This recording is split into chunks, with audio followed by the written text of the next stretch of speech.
He started on his final trip to Jerusalem. He's in Jericho. He's become more preoccupied. In Luke, it says that he set his face resolutely to Jerusalem. That's how Luke describes it. There's a deadline that's approaching. Have you ever been preoccupied? Had your mind resolutely set on something? A deadline in your life, maybe? Something important, an unresolved problem, something you couldn't keep your mind off of? Kids are just chattering away, but you don't even hear them.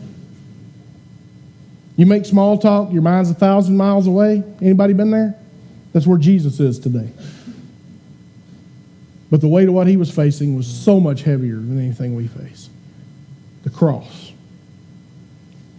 And here he was in this huge crowd of pilgrims heading to Passover. That's where they're going. And you know, at this point, all the things he's done, he's a big topic of conversation, right? But he's not feeding off the crowd. They didn't know why he had come. He had his mind set resolutely on Jerusalem. And wherever there's a big crowd in those days, there were going to be beggars everywhere. There are beggars all over the place. Biggest route into Jerusalem right here, Jericho to Jerusalem, is one of the biggest. Bartimaeus wasn't the only beggar there. Probably a lot of people had been calling on Jesus, asking him for money, asking him for this, asking him for that. And in his own preoccupation, he'd probably just been kind of walking on by, because that's not what he was here about, right? He probably didn't even hear him. But here we have, in his preoccupation again, he hears the cry, "Son of David, have mercy on me." Stopped him in his tracks. Because this was the cry of a man who saw himself clearly. What is mercy?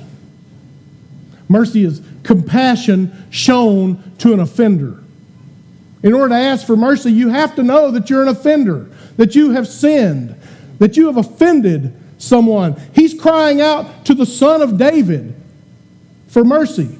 Who's he offended? Son of David, Messiah. He knew who he was. He saw clearly. His cry for mercy was a recognition of his sin and his need for Jesus. One theme we see over and over in Mark, the whole Bible. God responds to people who know their need of him.